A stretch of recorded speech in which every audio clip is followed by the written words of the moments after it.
Hi, my name's Tom Evans, and I'm the President and CEO of the Iowa Healthcare Collaborative, and it's a pleasure to be here and talking with you today. Kind of weird to be talking to an iPad, but by the way, I hope everybody's getting ready for a great holiday season.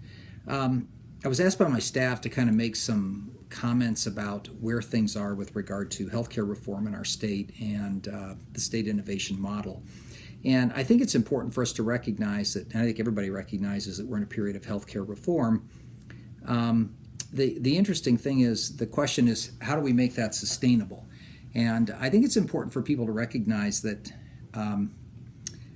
well, a good example of this, Secretary Mike Leavitt, he was the Secretary of HHS in the Bush administration, has described where we are today with regard to healthcare reform, and everybody wants to just kind of flip the switch and get there. We're going from volume to value. It's just get her done. The fact of the matter is we're probably on a 40 to 50 year journey, and I've heard this told many times, and the journey actually started in the 80s. We spent about 2 decades developing capability. We've developed IT platforms, the ability to manage data. We've amassed an entire knowledge base of evidence-based medicine, and now the interesting thing is all of that prepping and revving up of the engine, we've now put it in gear. With the Affordable Care Act and the macro legislation, we've actually tied reimbursement to this new data-based, evidence-based model that allows us to move into a value-based reimbursement world. The question is, in a rural state, what's that look like?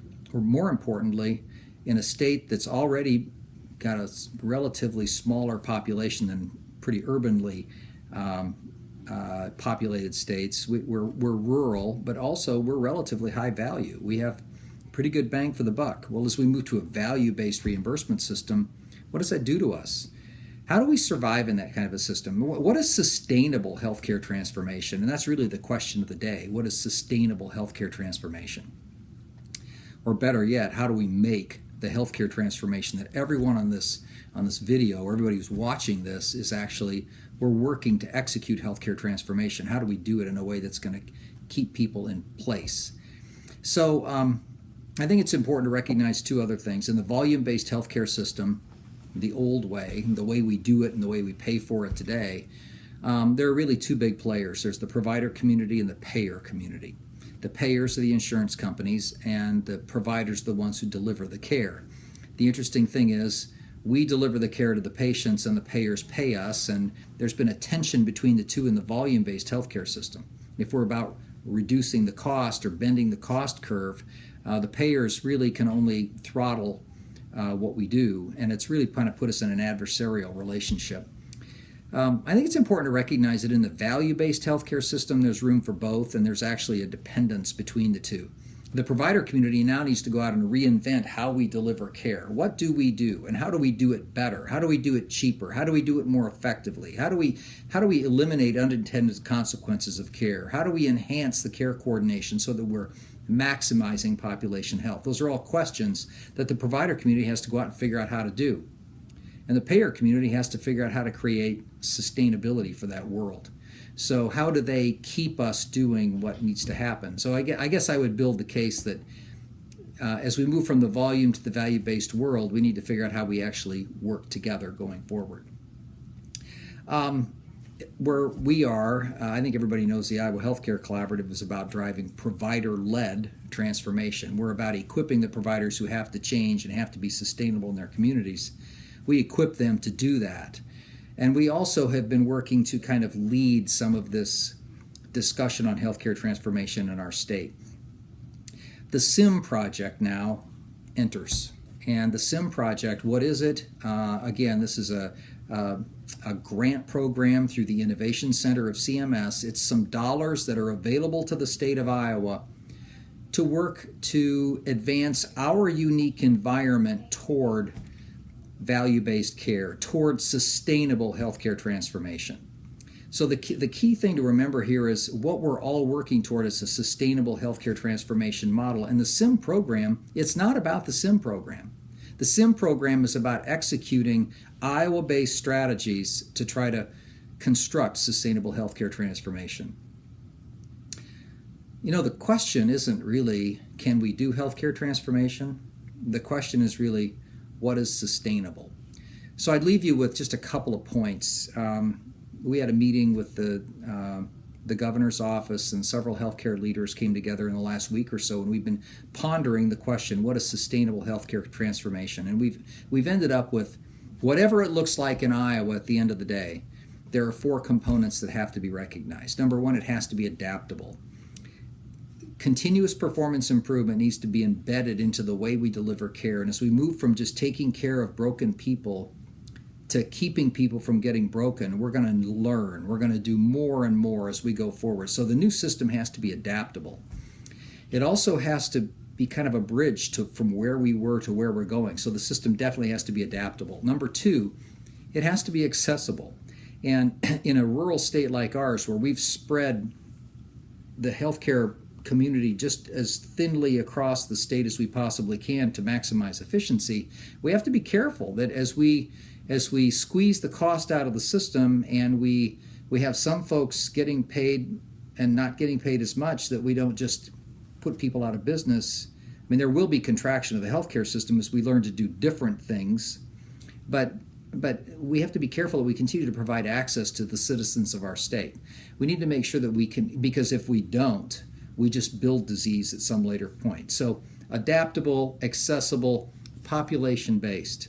The care needs to be something that's not just focusing on fixing broken people, but focusing on creating healthier people, healthier communities.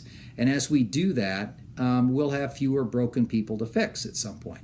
So I think it's very important for us to continue to be focused on how do we do population health. You know, it's easy for us to say population health. We'll just do population health. We don't know how to do population health. We're just learning how to work together, how to align our skills, how to align common measures. So focusing on how we manage the health of populations is key to sustainability. Finally, the last attribute of the 4 would be fiscal responsibility.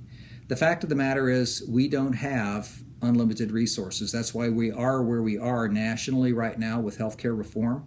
The federal government cannot print money. Well, they can print money, but they can't continue to do it the way we are. And the long and the short of it is Medicare is going to dramatically impact the federal budget in the very near future. And frankly, the country can't do what it's doing. So we've reached the point where we have to address this. There won't be as much money in the future. That doesn't mean we're all going to go out of business, but it means that we're going to have to do things differently, more efficiently, more effectively. We need to be focusing on the problems that need to be solved, and actually putting the resources into the biggest things that we do. So with all of that, I just leave you with a couple of thoughts. What is the SIM program? The SIM program is an opportunity. It's a set of resources we're receiving, the state of Iowa is receiving from the federal government to apply to our unique environment, Iowa, to make healthcare sustainable. Point number 1. Point number 2 would be that we've encountered a lot of change over the last 3 years. The SIM program, we're getting ready to start into the 4th year of the SIM program, and it seems like every year we've had a major speed bump that's made us rethink how we execute this project. Welcome to transformation. That's what happens. You know, there's a lot of noise right now about the managed care companies versus the ACOs and all that stuff. These are all tactics on how we figure out how we're going to do sustainable health care in our state. So I guess I wouldn't get pulled off by what's going on right now and what's going on at the State House, but I would be focused more on what is sustainable healthcare transformation, how do we engage in that, and how do we use the SIM resources to most effectively move toward that aim. We had major things change in year 1, major things change in year 2, major things change in year 3, and I will predict that we will have major things change in year 4, positioning us for the next chapter. I firmly believe the state of Iowa is ahead in many ways, though it doesn't feel like it. We have collaborative people focused on community health and the health of their citizens, and I'm very, very encouraged just by getting to work with you every day. But I'm encouraged about our state and the commitment to doing the best thing for the most efficient use of resources and trying to make sure that we provide access to our patients and that we are seeking economic viability for our state. So with that, thanks for listening. I hope this kind of gave you a little bit of a primer on where we are right now. We're doing good stuff. We're going into year 4. We're looking toward the finish line now as we kind of wrap this program, and we're looking past the finish line to the future. Thanks for being with me. Have a good one. Bye-bye.